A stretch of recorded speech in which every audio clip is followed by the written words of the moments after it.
अस्सलाम वालेकुम बच्चों, हम लोग आज जो है human health and disease chapter का आगे की पढ़ाई करेंगे। पहले तो आप रिकॉल करिए या फिर प्रीवियस जो हमने पढ़ा है उसको जो है एक बार आपने रिसेस करना है, रिकॉल करना है कि आपने क्या पढ़े हैं और सारे टॉपिक्स में आपको क्या क्या चीजें याद हैं। ठीक है बच्चों, तो अगर आप एकदम स्टार्टिंग से देखते हैं तो हमने पहले हेल्थ के बारे में पढ़ा था, फिर डिजीज के बारे में, इम्यूनिटी के बारे में पढ़ा है, इम्यूनोलॉजी के बारे में पढ़ा है। कल के चैप्टर की अगर हम लोग बात करते हैं तो कल हमने 2-3 टॉपिक कवर किया था।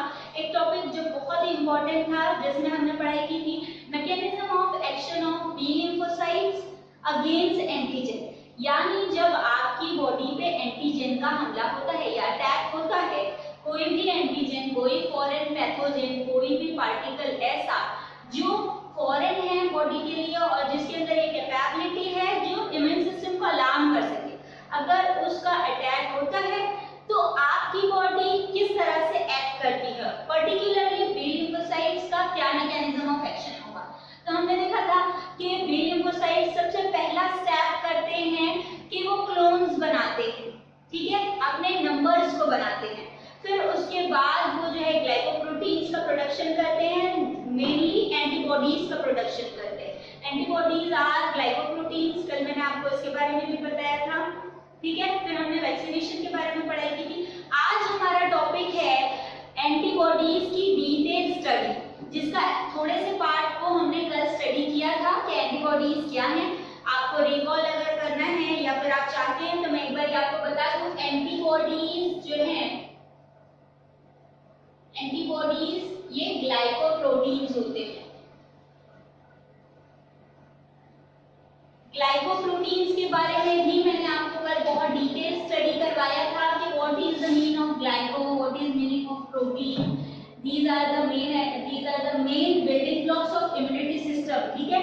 तो एंटीबॉडीज क्या है, ये ग्लाइकोप्रोटीन्स होते हैं, ग्लाइकोप्रोटीन्स जिनको बॉडी बनाती है, ठीक है। अब ग्लाइकोप्रोटीन्स ये जो है प्रोटीन से बनाए गए हैं जिसमें थोड़ा सा पार्ट कार्बोहाइड्रेट है। बनने के बाद ये कहाँ जाते हैं, तो बनने के बाद ये सीरम में जाते हैं या फिर प्लाज्मा में। That is why B lymphocyte से जो इम्यूनिटी मिलती है उसे ह्यूमरल इम्यूनिटी कहते हैं, ठीक है। ये बहुत ही इंपॉर्टेंट है क्योंकि एमसीक्यूज वगैरह में क्वेश्चन पूछा जाता है कि immunity acquired by the B lymphocyte is called cellular immunity, humoral immunity. तो आंसर इज ह्यूमरल इम्यूनिटी, ठीक है। तो एंटीबॉडीज क्या है, ग्लाइकोप्रोटीन है, इनको इम्यूनोग्लोबुलिन्स भी कहते हैं। Immunoglobulins. Globulins are nothing but globulins nothing but protein.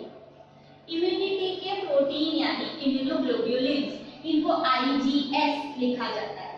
Immunoglobulins के बहुत सारे टाइप होते हैं, IgA, IgE, IgD। आप जो है आगे स्टडी करते हैं अगर इम्यूनिटी की इम्यूनोग्लोबुलिन्स के बारे में तो आपको पता चलेगा। IgA ऐसी इम्यूनिटी या ऐसे इम्यूनोग्लोबुलिन्स जो मैन्युफैक्चर्ड होते हैं मदर की बॉडी में और फिर वो प्लासेंटा के थ्रू या क्लोस्ट्रम के थ्रू बेबी को मिलते हैं, उसको कहते हैं IgA, ए वाला, ठीक है। ऐसे ही होता है IgE। IgE पर्टिकुलरली ये जो है एंटीहिस्टामिनिक होता है, एलर्जिक कंडीशन में होता है। फिर होता है IgG, क्रोनिक कंडीशंस में पाया जाता है। IgM ये जो है अक्यूट बीमारियों में मिलता है। तो आप इसकी डिटेल स्टडी इम्यूनोग्लोबुलिन्स की मेरे ख्याल से आपके लेवल पे तो नहीं है, लेकिन आगे आपका इसका हो सकता है साबिका हो, यानी आपके टर्म्स में आए तो आपको पता चलेगा। फिलहाल आपने ध्यान रखना है कि एंटीबॉडीज जो है ग्लाइकोप्रोटीन्स हैं, ये ग्लाइकोप्रोटीन्स जो है इम्यूनोग्लोबुलिन्स होते हैं। अब एंटीबॉडीज के बारे में हम लोग उसके स्ट्रक्चर के बारे में, उसके मैकेनिज्म ऑफ एक्शन के बारे में आज के टॉपिक में कवर करेंगे इंशाल्लाह, ठीक है। तो देखिए बोर्ड पे एक फोटो बनी है, एक डायग्राम बना हुआ है, काफी खूबसूरत सा नहीं है, बस ऐसे ही डायग्राम बना दिया है। आपने इसको स्केल से मेजर करके काफी खूबसूरत नीट एंड क्लीन डायग्राम बनाना है, प्रैक्टिस करनी है क्योंकि ये आपके थ्योरी पेपर में जो है आ सकता है। रिगार्डिंग दिस डायग्राम एमसीक्यूज भी पूछे जाते हैं, तो आपको इसको काफी अच्छे से क्या कहते हैं बाय हार्ट करना है। अच्छा, ये बाय हार्ट का मीनिंग क्या होता है? बचपन में नहीं क्या होता था, ABCD बाय हार्ट करनी है या पोएम बाय हार्ट करना है। By heart means what? Heart, दिल वाला, तो दिल में बसा लेना है। एक्चुअली आपको इतने अच्छे तरीके से याद हो जाना चाहिए कि आप जब भी आंख बंद करें और अगर आपसे कोई कहे एंटीबॉडीज तो आपके दिमाग में ये डायग्राम बन जाए। आप सो भी रहे हो तो अपने आप से जो है आप सही सही डायग्राम बता सके या बना सके या पहचान सके। ठीक है, मेरे ख्याल से ये होता है मतलब। ठीक है बच्चों, तो एंटीबॉडी के अगर इस डायग्राम को देखते हैं आप तो ये आपको वाई शेप नजर आएगा। ठीक है, इसकी क्वालिटीज अगर मैं लिखते चलूं तो लिखते हैं हम लोग। आप जो है मुझे ये बताइए, आपको समझता तो है ना? बस ये तो नहीं है कि आप बस सुन रहे हैं और बस कट रहा है, बायोलॉजी क्लास हो रही है, घर वालों के लिए, आपके लिए, सबके लिए बस चल रहा है, ऐसा नहीं चाहिए बच्चों। आपको क्लियर होना चाहिए।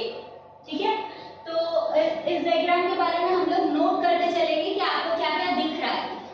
आप मुझे बताते जाइए कि क्या क्या नजर आ रहा है। पहली चीज मैंने आपको बताई कि ये वाई शेप का नजर आ रहा है। ठीक है,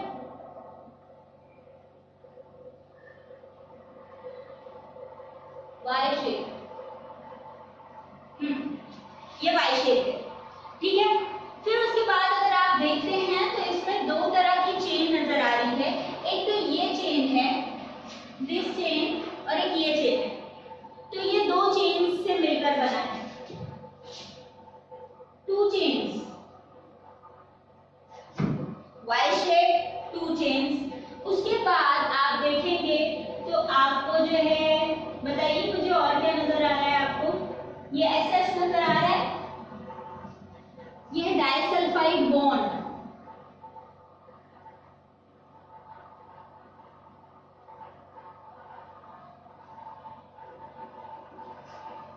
डाइसल्फाइड बॉन्ड, वाई शेप, दो चेन, डाइसल्फाइड बॉन्ड है बीच में। ये आप देख रहे हैं मैंने इधर लिखा है हिंज। हिंज का मतलब होता है joint. This is the hinge joint. आपने 11th क्लास में मेरे ख्याल से स्केलेटन सिस्टम के बारे में पढ़ाई की होगी, तभी आपने जॉइंट्स के बारे में पढ़ा होगा। बहुत सारे टाइप के जॉइंट्स होते हैं जिनमें एक टाइप हिंज जॉइंट है। This is the hinge joint. एक ही साइड मूवमेंट होती है। दरवाजा, दरवाजा जो खुलता है एक ही तरफ खुलता है ना? हाँ, कुछ दरवाजे थे जो पूरा गोल घूमते हैं। I am not talking about that, मैं आपको हिंज के बारे में समझा रही हूँ, एक साइड वाला। तो ये हिंज है, अटैचमेंट या जॉइंट। और आपको नजर आ रहा है, मैंने तो वैसे ही पहले से मैंने मार्किंग की हुई है, लिखा हुआ है, फिर भी आप नहीं कह रहे हैं तो मैं क्या करूं बताइए। यहाँ लिखा है variable region of heavy chain. Means दो चेन जो हैं उनके नाम है, एक का नाम है हेवी चेन और एक का नाम है लाइट चेन। ये दो चेन जो है वो है हेवी चेन और लाइट चेन। ठीक है, फिर दो तरह के रीजन्स हैं, एक तो वेरिएबल रीजन है और एक कांस्टेंट रीजन है।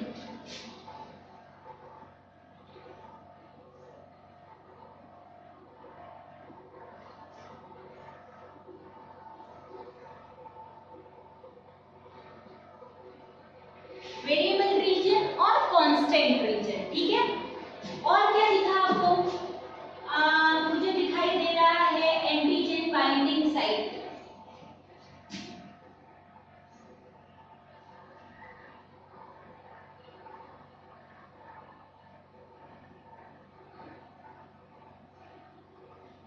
हाँ, तो ये डायग्राम्स में आपको ये सारी चीजें नजर आ रही हैं। देखिए, एंटीबॉडीज जो बनती हैं इनका काम है कि ये एंटीजन के अगेंस्ट लड़े या एंटीजन पे जो एंटीजन ने अटैक किया है उसको काउंटर अटैक करे और उसको न्यूट्रलाइज करे। अगर आपको याद होगा तो कल मैंने आपको 3 पॉइंट्स पढ़ाए थे। फ्री एंटीबॉडीज का वर्क क्या है? सबसे पहला वर्क है एग्लूटिनेशन, उसके बाद ऑप्सोनाइजेशन और तीसरा है न्यूट्रलाइजेशन। तो एंटीबॉडीज को ये काम करना है, ये काम करने के लिए उसको चीजों की जरूरत पड़ेगी। तो सबसे पहली चीज जरूरत पड़ेगी एंटीजन बाइंडिंग साइट की, क्योंकि वही तो काम करना है ना, एंटीजन को तो मार के निकालना है। तो इसलिए antigen binding site, this is the main important part of antibodies. जैसे कि अगर आपसे मैं कहूं कि ताले को खोलिए, ताला खोलने के लिए आपको चाबी की जरूरत है, की इज वेरी नेसेसरी। की है अगर आपके पास तो लॉक इज ऑल्सो वेरी सिर्फ चाबी लेके क्या करेंगे, ताला भी तो चाहिए, है ना। चाबी करेक्टली ताले में फिट होगी तब वो लॉक खुलेगा। सेम ऐसे ही ये जो एंटीजन बाइंडिंग साइट है ये की के जैसे होते हैं, इनका एक पर्टिकुलर शेप होता है, उस शेप में पर्टिकुलरली एंटीजन आके फिक्स होता है, फिर वो न्यूट्रलाइज किया जाता है या फिर उसको किल करके बॉडी से बाहर निकाला जाता है। समझ रहे हैं बच्चों? अगर आपको दिक्कत हो रही है या मेरी बातें ऊपर से जा रही हैं तो 2 सेकंड के लिए रोकते हैं। Antibodies are the glycoproteins, these are also called as immunoglobulins, और इनके शेप के बारे में हम लोग देख रहे हैं कि डायग्राम आपके सामने है, वाई शेप होता है। डाइसल्फाइड बॉन्ड्स के थ्रू ये दो जो हिंज बनता है, ये जॉइंट बनता है, ठीक है। इसमें 2 चेन होती है, लाइट चेन, हेवी चेन। फिर 2 रीजन भी होते हैं, variable region and the constant region. एक बहुत ही इंपॉर्टेंट साइट होती है जिसको कहते हैं antigen binding site. This is the main जो है site which use in neutralisation of the antigen, ठीक है। इतना आपको क्लियर है? ठीक, क्लियर है तो हम लोग आगे बढ़ते हैं। देखो ये एंटीजन बाइंडिंग साइट पे जब एंटीजन आके फिक्स होता है तो एंटीजन एंटीबॉडी कॉम्प्लेक्स बनता है, ठीक है। एंटीजन एंटीबॉडी कॉम्प्लेक्स एक बार बन गया तो इसका मतलब 50% काम हो गया। आपकी इम्यूनिटी ने 50% काम कर दी। सबसे पहला तो काम उसने ये की कि एंटीजन को पहचानी, फिर उसको लाकर जो है एंटीबॉडी पे जो एंटीजन बाइंडिंग साइट था उस पर फिक्स कर दिया। अब 50% काम ये है कि उसको न्यूट्रलाइज करना है, किल करना है और बॉडी से बाहर निकालना है, जो इजी हो जाएगा। तो आपको एंटीजन एंटीबॉडी जो कॉम्प्लेक्स बनता है उसके बारे में थोड़ा सा पढ़ाई करनी पड़ेगी, और इसकी स्टडी को सीरोलॉजी कहते हैं।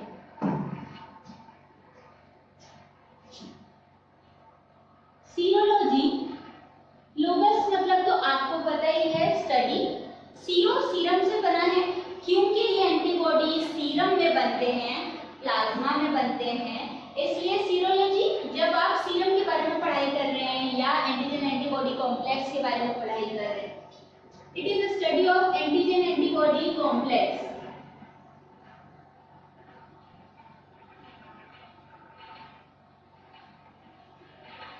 एंटीजन एंटीबॉडी कॉम्प्लेक्स जो बनता है इसकी स्टडी को जो है सीरोलॉजी कहते हैं, ठीक है। अब देखिए एंटीजन एंटीबॉडी कॉम्प्लेक्स में एक चीज आपको याद रखनी है कि जैसे लॉक एंड की का मैकेनिज्म है वैसे ही मैकेनिज्म इसमें होगा। पर्टिकुलर एंटीजन के लिए पर्टिकुलर एंटीबॉडी बनेगी। These are very highly specific होते हैं, ठीक है। तो अगर मैं आपसे कहूं कि ये एक एंटीजन है, ठीक है, ये एंटीजन है, ये एंटीजन के ऊपर ये ऐसा कुछ एंटीजन, अब ये जाके फिक्स होगा एंटीबॉडी के ऊपर तो उसका शेप भी कुछ ऐसा ही होना चाहिए।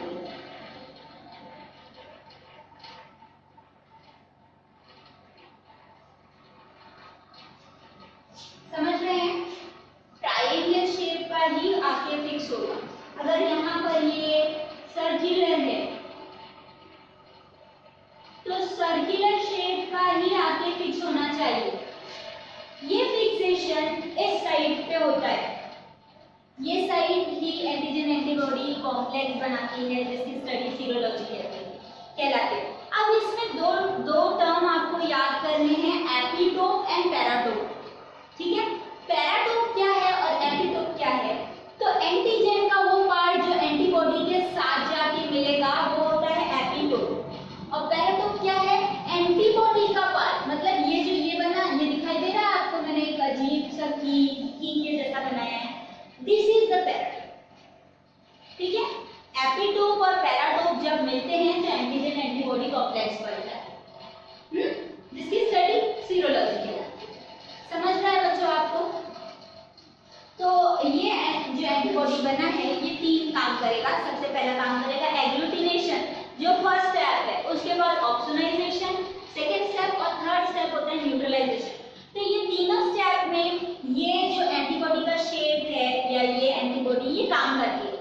सबसे पहला काम तो ये करती है कि यहाँ पर फिक्स होता है एंटीजन आके, ठीक है। जैसे की ले जाके आप लॉक में फिक्स कर दो, फिक्स हो गई, उसके बाद उसको रोल किया जाता है, घुमाया जाता है, तभी तो लॉक खुलता है। सेम ऐसे ही जब एंटीजन ये एंटीबॉडी से आके मिल जाता है, कॉम्प्लेक्स बन जाता है, फिर न्यूट्रलाइजेशन का काम होता है। अब न्यूट्रलाइजेशन ये अलग अलग तरीके से होता है। जैसे कुछ एंटीबॉडीज ऐसे होते हैं जो टॉक्सिन रिलीज करते हैं, केमिकल्स रिलीज करते हैं, ऐसा केमिकल जो एंटीजन को डिस्ट्रॉय करते हैं, ठीक है। ऐसा नहीं हुआ तो टी किलर सेल तो है ही, हमारे पास समुराई जेल तो है ही ना। T killer cell, remember cytotoxic cells type of T lymphocyte जिनका काम है सिर्फ मारना, तलवार निकाले और मारते चले।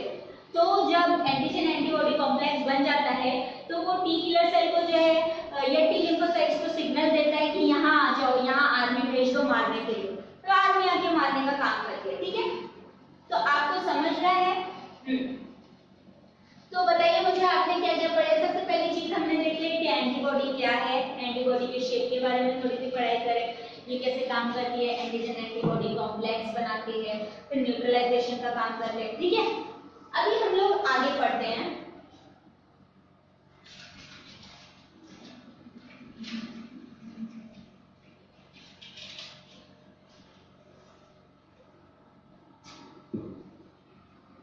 आपको एक चीज याद रखनी है बच्चों कि एंटीबॉडीज का प्रोडक्शन या एंटीजन को पहचानना ये जो है इम्यूनिटी पर डिपेंड करता है। सारी चीजें घूम के इम्यूनिटी पर आती हैं और इम्यूनिटी की स्ट्रेंथ डिसाइड करेगी कि किस लेवल के एंटीबॉडीज बनेंगे, ठीक है। अभी देखिए आपको पता होगा, अगर हम लोग वर्ल्डली एग्जांपल लेते हैं तो आज के टाइम में सबसे ज्यादा स्ट्रॉन्ग फोर्सेस कौन सी कंट्री के पास है, आप सोच सकते हैं। किसके पास न्यूक्लियर वेपन्स है, तो उस हिसाब से जो है लोग सोचते हैं कि ये कंट्री से वॉर करना चाहिए या नहीं। सेम ऐसे ही हर इंडिविजुअल पर्सन का भी होता है। एनवायरनमेंट में पैथोजेंस रैम्पेंट है, ठीक है। जिस हवा में आप सांस ले रहे हैं, मैं सांस ले रही हूँ, हर इंडिविजुअल सांस ले रहा है, उसमें कोरोना वायरस बहुत ज्यादा है, रैम्पेंट है। लेकिन हर सेकेंड पर्सन जो है वो बीमार नहीं है, इसलिए क्योंकि उसकी बॉडी फाइट कर रही है, उसकी इम्यूनिटी फाइट कर रही है। तो इम्यूनिटी डिपेंड करती है या इम्यूनिटी के बिल्डिंग ब्लॉक्स डिसाइड करते हैं कि पर्सन की बॉडी उस पैथोजन के अगेंस्ट कैसे रिएक्ट करती है, ठीक है। पैथोजेंस तो आपकी डे टू डे लाइफ में मिलियंस ट्रिलियंस हैं, आपकी मेरी, आपने पेन छुआ उस पर इतने सारे पैथोजेंस हैं, आपने जो उंगली मुंह में डाली उसमें इतने सारे पैथोजेंस हैं, मगर आपकी बॉडी के पास बहुत अच्छी मिलिट्री फोर्सेस है, ठीक है। वो मिलिट्री फोर्सेस को आपको और स्ट्रॉन्ग बनाना है प्रोटीन खा के, ठीक है। ये क्लियर है? तो आगे बढ़ते हैं। सही है, समझा ना बच्चों? तो अभी तक का आपको सब क्लियर हुआ है। एंटीबॉडीज जो है कहाँ होते हैं मुझे बताइए। एंटीबॉडीज ग्लाइकोप्रोटीन है, वेरी ट्रू। इम्यूनोग्लोबुलिन्स भी कहते हैं, वेरी ट्रू। इसका शेप वाई शेप होता है और ये सारी चीजें होती हैं, वेरी ट्रू। ये जो है सीरम में होते हैं, सीरम या ह्यूमर उसमें होते हैं, इसीलिए इनको ह्यूमरल इम्यूनिटी कहा जाता है, ठीक है। सीरम क्या है तो आपको मैंने बताया था इन जनरल, ऐसे ही मुझे बोल दिया था, should I write it down on what. Blood has two component, blood के दो कंपोनेंट होते हैं। एक कंपोनेंट होता है सॉलिड या सेलुलर पार्ट जिसमें आपके आरबीसीज, डब्ल्यूबीसीज और प्लेटलेट्स आते हैं, और एक लिक्विड पार्ट होता है या जिसे प्लाज्मा कहते हैं, उसे ही सीरम भी कहा जाता है, ठीक है। तो सीरम में चले जाता है। इसका बहुत इंपॉर्टेंस है क्योंकि आगे जो टॉपिक हम डिस्कस करने वाले हैं उसमें हम सीरम के बारे में पढ़ाई करेंगे और ये एंटीजेंस के बारे में पढ़ाई करेंगे, एंटीबॉडीज के बारे में पढ़ाई करेंगे। तो आपको ये सारी चीजें क्लियर करते हुए चलना है, ठीक है। ठीक,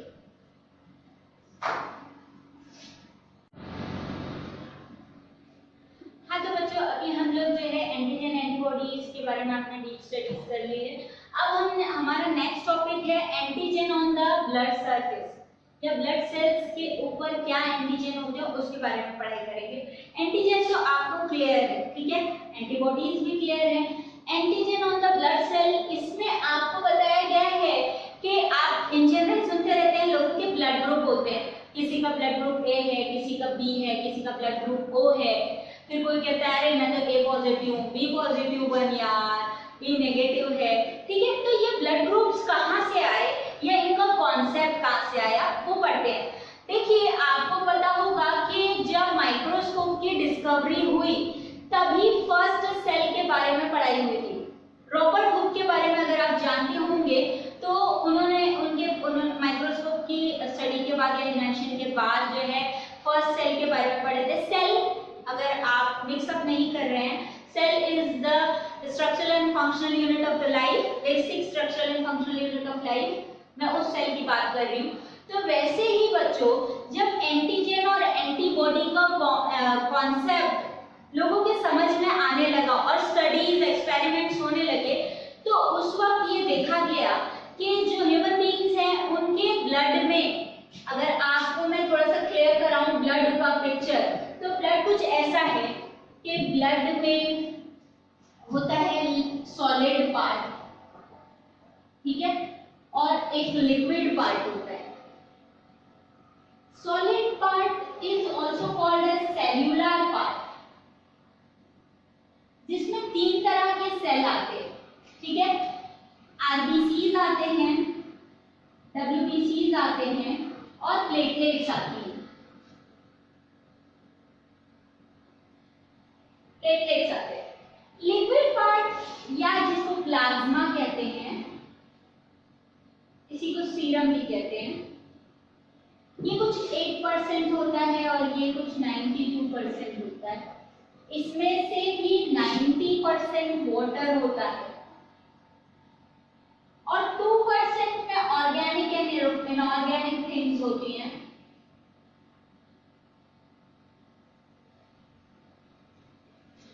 तो बच्चों स्टडीज में देखा गया कि ब्लड के सॉलिड पार्ट में या सेलुलर पार्ट में जो आरबीसीज हैं, आरबीसीज पर भी कुछ एंटीजन मिले और फिर प्लाज्मा की स्टडी की गई तो प्लाज्मा में एंटीबॉडीज मिले। तो इससे एक कॉन्सेप्ट मिला जिसको ब्लड ग्रुप का कॉन्सेप्ट कहते हैं एबीओ। बहुत सारे कॉन्सेप्ट हैं, एबीओ का एक कॉन्सेप्ट है, फिर डफी करके है, फिर एक बॉम्बे ब्लड ग्रुप का कॉन्सेप्ट है।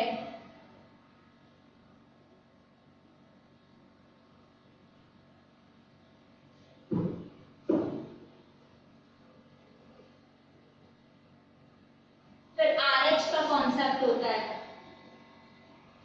ये सारे कॉन्सेप्ट दिए गए आपको, ये सारे कॉन्सेप्ट आपको दिए गए ब्लड ग्रुप से रिलेटेड। सारे साइंटिस्ट या फिर सारे इन्वेस्टिगेशन करने वाले जितने भी थे, जो लोग स्टडीज करते थे, उन्होंने अपना अपना कॉन्सेप्ट दिया। किसी ने जो है सिर्फ एबीओ का, कुछ बॉम्बे ब्लड, लेकिन जो ज्यादा चला या जिसको लोग वर्ल्डली एक्सेप्ट करते हैं, इंटरनेशनल लेवल पे जो एक्सेप्टेड है वो है एबीओ ब्लड ग्रुप।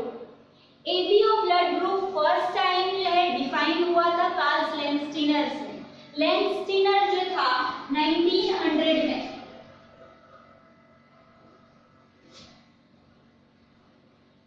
कार्ल लेंस्टीनर,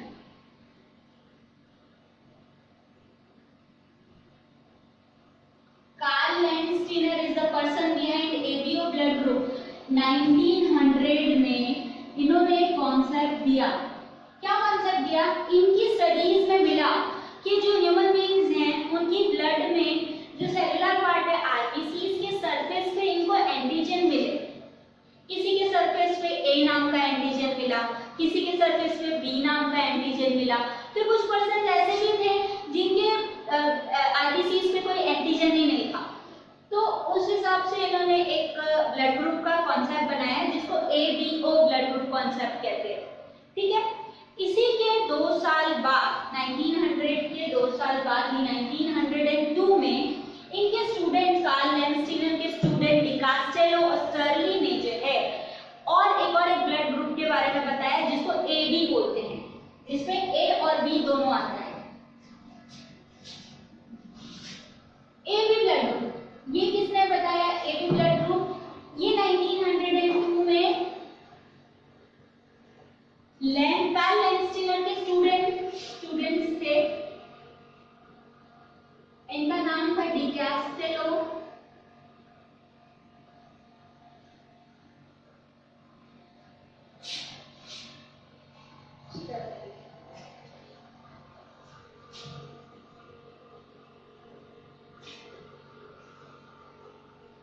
हाँ 1900 में कार्ल लैंडस्टीनर ने पहली बार अपना कॉन्सेप्ट रखा, अपनी स्टडी बताई कि देखिए मैंने इतने लोगों पे स्टडी किया है, इनके जो है ब्लड में आरबीसीज के सरफेस पे मुझे ये एंटीजेंस मिले हैं, तो मैं ऐसे कॉन्सेप्ट रखता हूँ कि एबीओ ब्लड ग्रुप होता है। 2 years लेटर कार्ल लैंडस्टीनर के लिए स्टूडेंट डिकास्टेलो और स्टर्ली ने जो है एबी ब्लड ग्रुप भी बताया। मतलब कुछ पर्सन ऐसे हैं जिनके आरबीसीज के सरफेस पे दोनों एंटीजन है, ए भी है और बी भी है, antigen A and antigen B दोनों एक साथ साइमल्टेनियसली प्रेजेंट है। ठीक है, तो इस इन्वेस्टिगेशन के लिए जो है कार्ल लैंडस्टीनर को जो है नोबेल प्राइज मिला था। आपको नोबेल प्राइज के बारे में पता होना चाहिए बच्चों। नोबेल प्राइज जो है अभी भी चलता है, दिया जाता है, लास्ट ईयर मिला है, इस साल भी मिला है, मिलता है हर साल जो है डिफरेंट फील्ड्स में जो सबसे बेस्ट काम करते हैं उनको दिया जाता है। जैसे अगर आप याद करें in India, we are living in India and we are Indian citizens, तो if we talk about Indian citizens तो we have Nobel prize in physics. Nobel prize in physics last जो है डॉक्टर सीवी रमन को मिला था for, अगर आप पढ़ते हैं तो फिजिक्स में जो है मेरे ख्याल से ये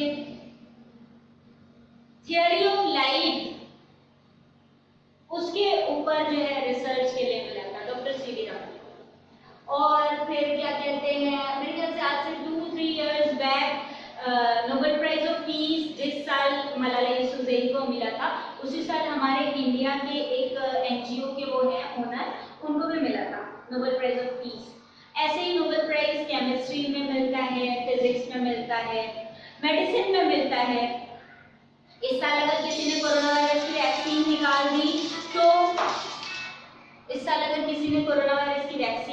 दी तो उसे मेरे ख्याल से नोबेल प्राइज मिल जाएगा इसके लिए। ठीक है बच्चों, अभी हम लोग आगे बढ़ते हैं कि ये कैसे पता चला कि ब्लड सरफेस पे एंटीजन कौन सा है और सीरम में एंटीबॉडी कौन सा है, और कैसे इनको उसको उन्होंने डिफाइन किया और किस बेसिस पे जो हमारा ब्लड ग्रुप सिस्टम बना। ठीक है, तो आपको इतना क्लियर होना चाहिए कि Karl Landsteiner is the first person जिसने स्टडी किया और बताया कि आरबीसीज जो होते हैं, देखिए आरबीसीज के बारे में अगर आप थोड़ा सा जानेंगे तो आरबीसीज ये बाइकॉन्केव शेप के होते हैं। बाइकॉन्केव शेप मतलब कि दोनों साइड से ऐसे दबे हुए, कुछ ऐसा।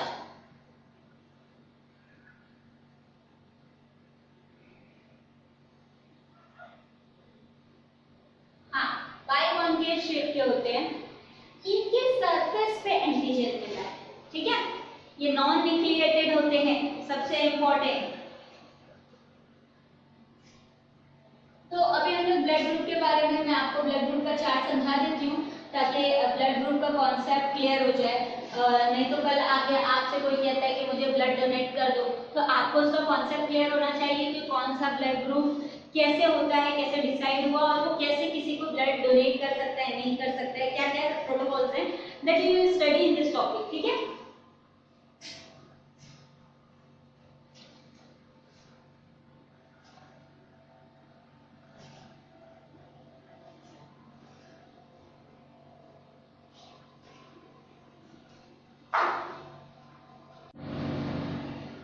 बच्चों तो अभी हम लोग ब्लड ग्रुप के इस टेबल को थोड़ा सा डिस्कस करते हैं, जिसमें हम लोगों को पता चलेगा कि एक पर्सन का ब्लड ग्रुप कैसे डिसाइड होता है और उसके ब्लड ग्रुप में एंटीजन किस आरबीसीज पे कौन सा एंटीजन होगा, सीरम में कौन सा एंटीबॉडी होगा, वो किसको डोनेट कर सकता है और किसे रिसीव कर सकता है।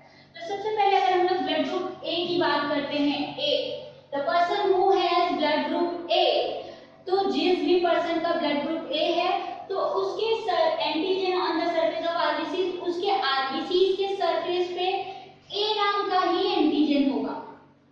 ठीक है, एंटीबॉडीज उसके सीरम में बी रहेंगी और ब्लड ग्रुप जिनका ए है वो डोनेट कर सकते हैं ब्लड ए को। जिनका ब्लड ग्रुप ए रहता है उनको डोनेट कर सकते हैं और रिसीव भी वो कर सकते हैं ए से। लेकिन इसमें थोड़ी सी और अच्छी चीज ये है कि ये डोनेट कर सकते हैं AB को भी, जिनका ब्लड ग्रुप AB है, और रिसीव कर सकते हैं O से। क्लियर हो रहा है बच्चों या कंफ्यूजन लग रहा है? देखिए, अगर मेरा ब्लड ग्रुप, वैसे अगर नहीं, मेरा ब्लड ग्रुप A पॉजिटिव ही है, पॉजिटिव के बारे में आगे डिस्कस करेंगे, मेरा ब्लड ग्रुप A है, तो A है यानी मेरे ब्लड में आरबीसीज के सरफेस पे A नाम का एंटीजन है, जबकि सीरम में B एंटीबॉडी है, और मैं ब्लड डोनेट कर सकती हूँ उन लोगों को जिनका ब्लड ग्रुप A है या AB है। और अगर कभी मुझे लेना पड़ेगा तो मैं उनसे ले सकती हूँ जिनका ब्लड ग्रुप A है या फिर O है, O, ठीक है। अभी आगे बढ़ते हैं। अब मुझे आप बताएंगे, आप सॉल्व करेंगे, ऐसे पर्सन जिनका ब्लड ग्रुप B है, ब्लड ग्रुप B है, तो उनके आरबीसीज पे कौन सा एंटीजन होगा, या आपने सोचना है। आप मुझे बताइए एंटीजन कौन सा होगा। हाँ, सोच के बताना है आपको एंटीजन कौन सा होगा। तो एंटीजन B ही होगा, एंटीबॉडी A रहेगा, और ये डोनेट कर सकते हैं B को या फिर AB को, ले सकते हैं ये B से या फिर O से, ठीक है। अब आप मुझे बताएंगे जिनका ब्लड ग्रुप AB है, AB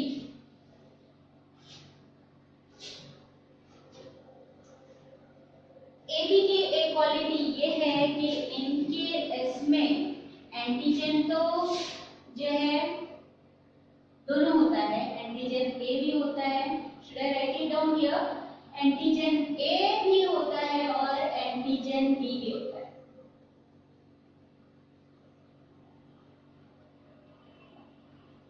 A और B दोनों है। जबकि एंटीबॉडीज की अगर बात करें तो एंटीबॉडीज नील होती है, इनके सीरम में एंटीबॉडी नहीं होती, ठीक है। ये डोनेट किसको कर सकते हैं आप मुझे बताइए। हाँ, AB वाले किसको डोनेट कर सकते हैं? चलिए थोड़ा तो जोर दीजिए, सब नहीं आंसर करने वाले हैं तो कैसे चलेगा। ये सिर्फ AB को डोनेट कर सकते हैं, the person who has the same blood group AB, ठीक है। एक्सेप्ट कर सकते हैं ये A से, B से, O से और AB से भी, मतलब चारों ब्लड ग्रुप से ये एक्सेप्ट कर रहे हैं, इसलिए ये यूनिवर्सल एक्सेप्टर है, एक्सेप्ट करने वाले।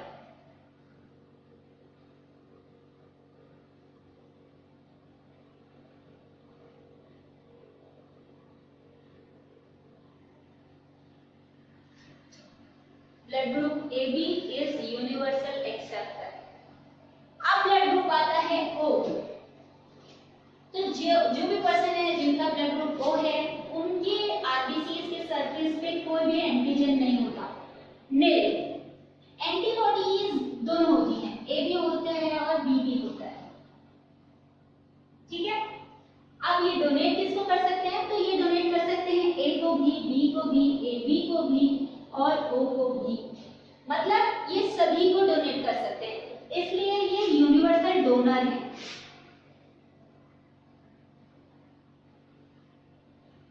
यूनिवर्सल डोनर कौन है बच्चों? Blood group O, the person who has blood group O, और ये एक्सेप्ट कर सकते हैं सिर्फ और सिर्फ O से।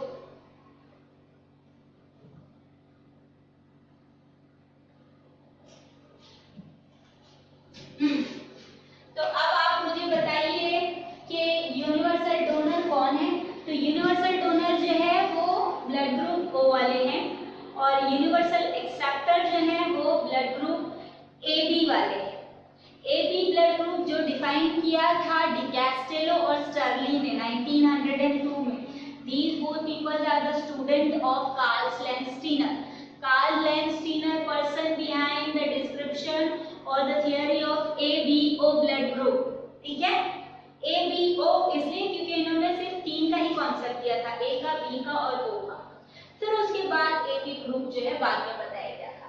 तो अभी आपको ये क्लियर होना चाहिए कि जो ब्लड ग्रुप है पर्सन का, उसके आरबीसीज के सरफेस पे वही एंटीजन रहता है, जबकि उसका अपोजिट एंटीबॉडी सीरम में होता है, इसीलिए ए ब्लड ग्रुप वाले को अगर आप बी का ब्लड चढ़ा दोगे तो बताइए क्या होगा, उसके सीरम में बी एंटीबॉडीज हैं, आपने बी चढ़ा दिया तो पूरा एग्लूटिनेशन हो जाएगा, जो ब्लड अंदर गया है वो ब्लड को मार देगा।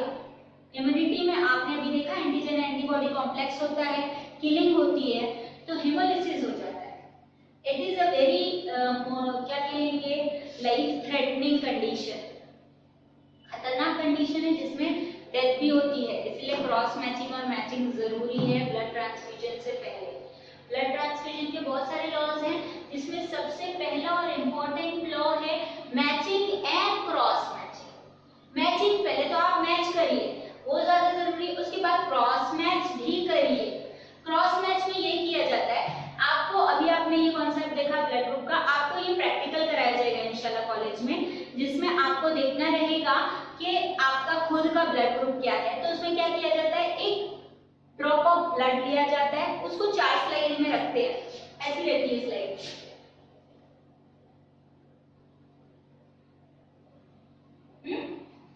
और इधर लिखा रहता है ए लिखा रहता है, बी लिखा रहता है, और क्या लिखा रहता है, ओ लिखा रहता है, और पी लिखा रहता है। फिर आपको जो है चारों में एक बूंद ब्लड डालना रहता है।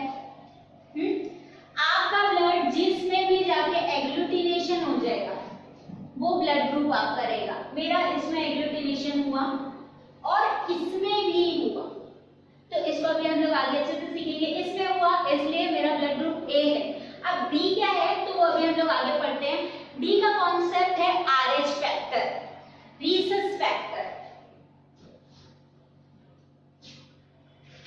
ये आपने बिल्कुल बाय हार्ट करना है, बाय हार्ट, दिल वाला हार्ट, ठीक है।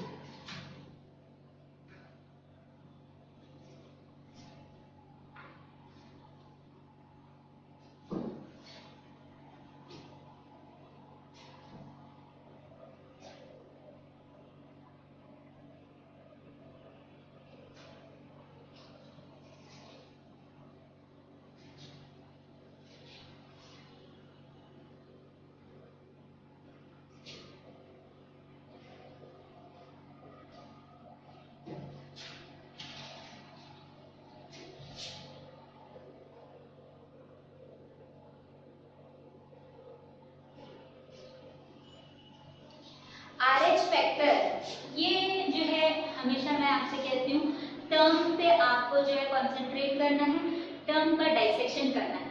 टर्म आया कहाँ से, क्यों इसका नाम रखा गया, तो RH the word derive from Rhesus. Rhesus is a species of monkey.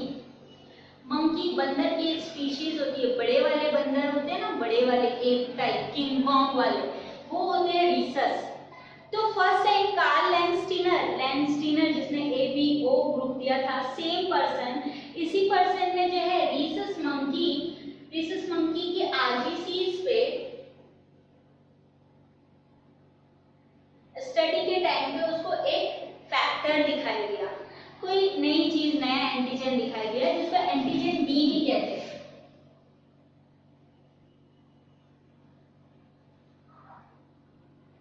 ठीक है, एंटीजन डी। तो इससे ये जब उसने रीसस मंकी पे देखा तो उसने इंसानों के ऊपर भी स्टडी किया, उसको बहुत सारे लोगों में जो है एंटीजन डी दिखा, बहुत सारे लोगों में नहीं दिखा, तो इसको जो है आरएच फैक्टर का नाम दिया गया। ये काम है 1940 का, ठीक है। सेम पर्सन लैंडस्टीनर ने 1900 के, और भी पर्सन है लैंडस्टीनर के साथ मेरे ख्याल से, और वीनर, लैंडस्टीनर के साथ वीनर 1940 में जो है स्टडी किया कि डिसीज पे एंटीजन डी दिखता है, जिसको आरएच फैक्टर का नाम दिया गया। तो आरएच फैक्टर ये कैसे होता है, ये सारे ही लोगों के आरबीसीज पे नहीं होता है, किसी पर्सन केस में रहता है, किसी में। तो इससे ब्लड ग्रुप का एक कॉन्सेप्ट आया पॉजिटिव और नेगेटिव।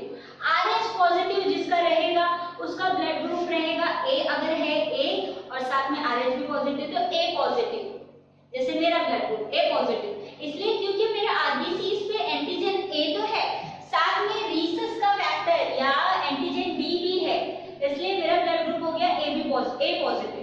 ऐसे ही अगर मेरे इसमें RH फैक्टर ना हो या एंटीजन B ना हो तो फिर A नेगेटिव। समझ रहे हैं? पॉजिटिव और नेगेटिव का कॉन्सेप्ट RH फैक्टर से आया है। RH फैक्टर पॉजिटिव,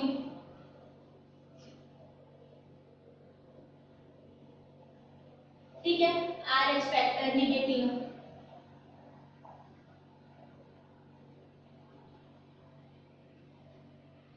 अब देखिए बच्चों, मैं आपसे क्या कह रही थी, अभी हमने जो चार्ट बनाया था ब्लड ग्रुप का ABO AB, उसमें जो है RH फैक्टर के बारे में नहीं बताया गया है।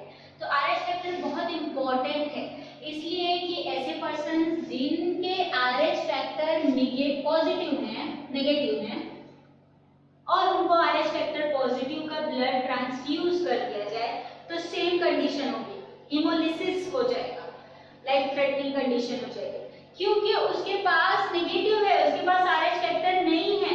आप उसकी बॉडी में डाल रहे हो एंटीबॉडीज, तो एंटीबॉडीज क्या करेंगी, एंटीबॉडीज जो है पूरे ब्लड सेल्स जितने प्रेजेंट है सबको डिस्ट्रक्ट कर देंगे। समझ रहे हैं? तो RH फैक्टर भी बहुत इंपॉर्टेंट है मैचिंग एंड क्रॉस मैचिंग के टाइम पे। अभी मैं आपको बता रही थी कि ब्लड ग्रुप करने वाला ऐसे एक किट बताया था मैंने आपको, तो 4 गोले होते हैं।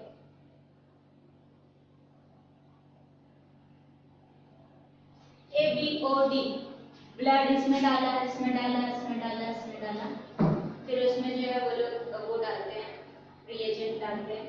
किसी का ब्लड ऐसा एग्लूटिनेशन हुआ, इधर भी हुआ, तो इसका मतलब ब्लड ग्रुप रहेगा A और ये RH फैक्टर है तो पॉजिटिव, A पॉजिटिव। अब एक पर्सन है जिसका इधर भी कुछ नहीं हुआ, इधर भी कुछ नहीं हुआ, इधर हुआ, तो इसका ब्लड ग्रुप मुझे बताइए। इसका ब्लड ग्रुप होगा O negative, rarest of rare blood group. हाँ, O negative rarest of rare है, बहुत कम लोगों का होता है, बहुत प्रेशियस होते हैं वो लोग, उनको अपना ब्लड ग्रुप जो है ब्लड डोनेट करते रहना चाहिए, क्योंकि ऐसे कंडीशंस आती हैं। जब आप सुल्तान ही देख लीजिए, सुल्तान मूवी, सॉरी अल्लाह ताला मुझे माफ करना, रमजान में मैं मूवी की बात कर रही हूँ, मगर उसमें बताया गया है कि O नेगेटिव ब्लड ग्रुप जल्दी नहीं मिलता बच्चों। ऐसा होता है रियल लाइफ में, मैंने फील्ड वर्क में देखा है, मेरे हॉस्पिटल में बहुत दिक्कत होती है। O नेगेटिव ब्लड ग्रुप की भी ऐसे बहुत सारे ब्लड की भी A पॉजिटिव कहने के लिए रैम्पेंट है, every second person has A positive blood group, but when the time comes, जब जरूरत होती है तो नहीं मिला होता है, ठीक है, तो इसलिए ब्लड डोनेट भी करना चाहिए। ठीक, तो अभी बच्चों RH फैक्टर आपको ABO फैक्टर क्लियर है, जिसमें ब्लड ग्रुप A के बारे में बताया, B के बारे में, O के बारे में, AB के बारे में, फिर RH फैक्टर बताया। अब इससे रिलेटेड मैं आपको थोड़ी सी डिजीजेस बता देती हूँ जो आपकी टेक्सचुअल बताया गया है। 2 डिजीज, एक ही डिजीज का नाम लिया गया है, hemolytic disease of newborn, HDN जिसको कहते हैं, या फिर ब्रोंज बेबी सिंड्रोम, उसी का नाम है, तो उसको हम लोग थोड़ा सा पढ़ते हैं। ये आपको क्लियर है? प्लीज अपने दिमाग पे जोर दीजिए और समझिए, या आपको बहुत अच्छे से समझना है, क्योंकि अब आप इस लेवल पे आ गए हैं, आप 12th क्लास में आ गए हैं, तो ये सारी चीजें आपको क्लियर होनी चाहिए, बहुत ज्यादा जरूरी है। सिर्फ कॉन्सेप्चुअल ही क्लियर कर लीजिए, मुझे आपसे थ्योरी में 20 पेज का आंसर नहीं चाहिए। अपना कॉन्सेप्ट क्लियर रखिए, कि कोई आपसे आके अगर फेस टू फेस बात करे तो कहे आपसे कि मेरा ब्लड ग्रुप ये है, तो आपके दिमाग में पिक्चर क्लियर हो जाए कि हाँ इसके बॉडी में एंटीजन ये है, एंटीबॉडी ये है, इसको ये वाला ब्लड ग्रुप नहीं चढ़ा सकते, चढ़ाए तो ये मर सकता है। ये चीज आपको क्लियर होनी चाहिए। अगर नहीं क्लियर होती है तो 5 सेकेंड 10 सेकेंड रुकिए, एक डीप ब्रीथ लीजिए, फिर से रीस्टार्ट करिए और समझने की कोशिश करिए, ठीक है? RH फैक्टर के बारे में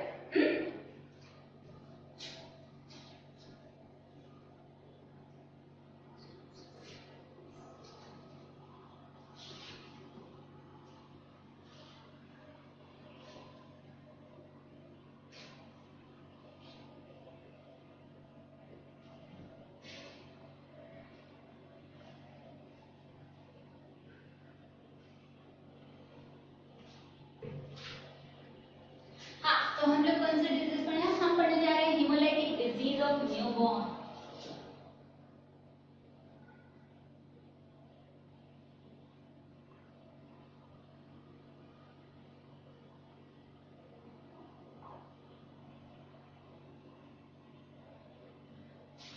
मैंने आपसे कई दफा कहा है, फिर कहती हूँ कि जब भी आप टर्म के सामने आते हैं तो उस टर्म पे जोर दीजिए।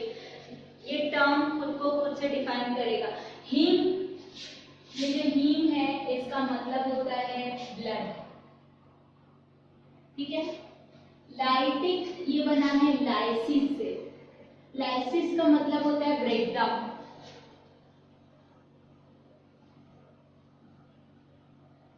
डिजीज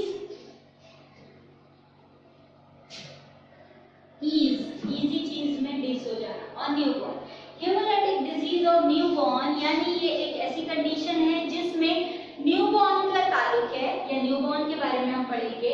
इसमें क्या हो रहा है? डिस्ट्रक्शन हो रहा है, ब्रेकडाउन हो रहा है, किसका? ब्लड का। एक्चुअली ये एक ऐसी कंडीशन है जिसमें मदर जो है इनका ब्लड ग्रुप जो है RH नेगेटिव है,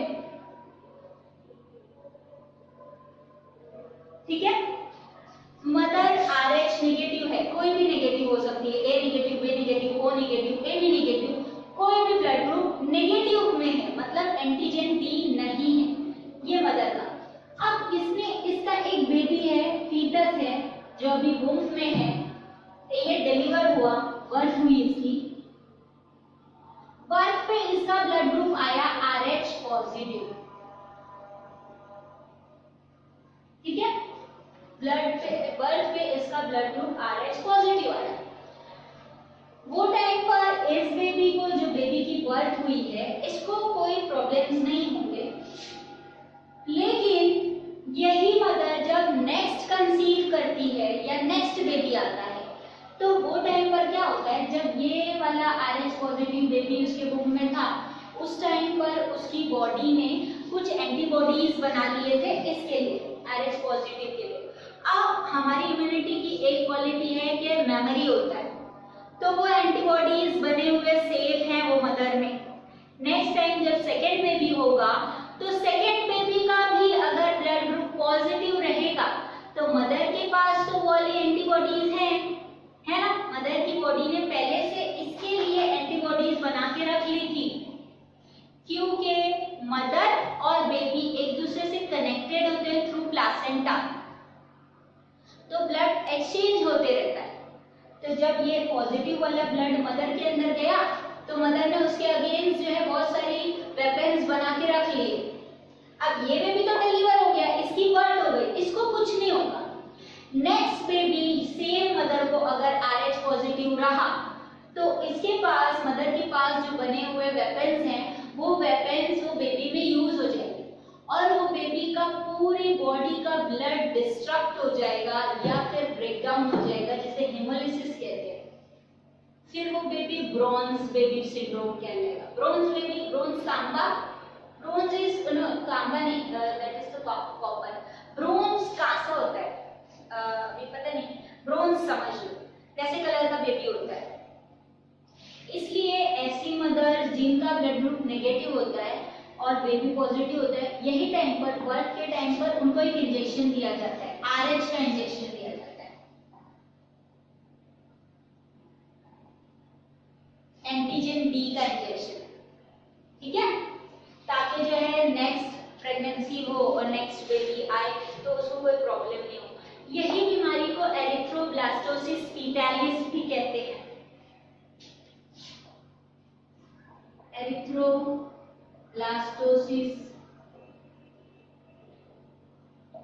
फीटालिस। मैंने आपसे कहा कि आपको टर्म पे कंसंट्रेट करना है। एरिथ्रो मींस आरबीसीज, है ना। एरिथ्रो का मतलब आरबीसीज होता है। एरिथ्रोब्लास्टोसिस फीटालिस, आरबीसीज से रिलेटेड कुछ तो भी बात है। तो क्या बात है इसमें? यही बात है कि अगर मदर का ब्लड ग्रुप नेगेटिव है और उसका बेबी पॉजिटिव होता है, तो फर्स्ट बेबी जो पॉजिटिव हुआ है उसको तो कुछ नहीं होगा। नेक्स्ट प्रेगनेंसी में अगर बेबी पॉजिटिव रहता है तो मदर की बॉडी में ऑलरेडी बहुत सारे वेपन्स बने हुए हैं, वो वेपन्स उस बेबी के ब्लड को पूरा डिस्ट्रॉय कर देंगे और फिर उसको हो जाएगा हेमोलाइटिक डिजीज ऑफ न्यूबॉर्न। समझा?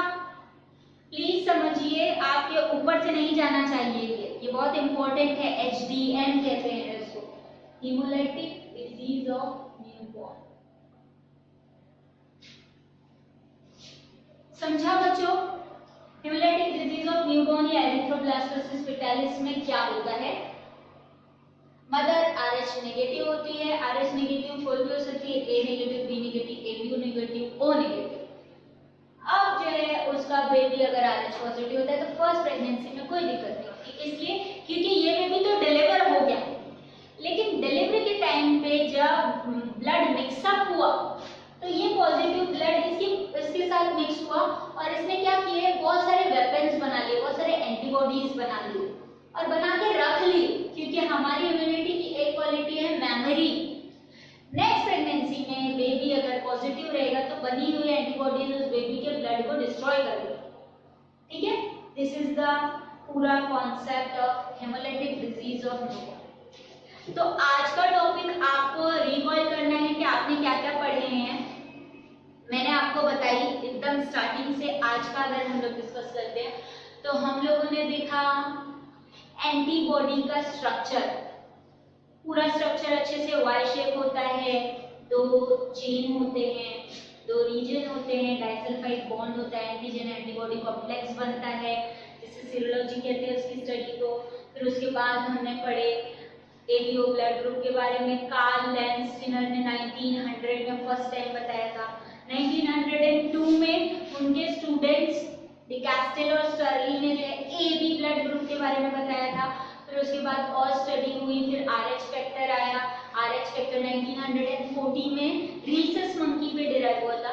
ये सब चीजें, छोटी छोटी चीजें आपके MCQs में काम आने वाली हैं, आपको इसको मेमोराइज करना है, अच्छे से समझना है, ठीक है, नाम याद रखने हैं। फिर हमने उसकी डिजीज पढ़े एरिथ्रोब्लास्टोसिस फेटालिस। तो ये पूरे चैप्टर का आज के टॉपिक का कंक्लूजन था। आपको जो भी चीज नहीं समझी है प्लीज आप उसके बारे में क्वेश्चन पूछिए, ताकि मैं भी थोड़ा सा फ्री रह सकूं कि हाँ मैं जो पढ़ा रही हूँ आपको समझ रहा है। मैं अपनी पूरी कोशिश कर रही हूँ कि आपको समझे, सिंपल रखने की कोशिश कर रही हूँ, स्लो चलने की कोशिश कर रही हूँ। आपको जो नहीं समझता है पूछिए और प्लीज पढ़िए, क्वेश्चन करिए, कीप आस्किंग योरसेल्फ क्वेश्चंस, बहुत सारे क्वेश्चंस करिए, फिर उसका आंसर ढूंढिए। उससे ही आपका ब्रेन जो है वो क्रिएटिव होगा और उसको बहुत सारी नॉलेज जमा करने की आदत होगी। ठीक है, तो अपना ख्याल रखिए, घर में रहिए,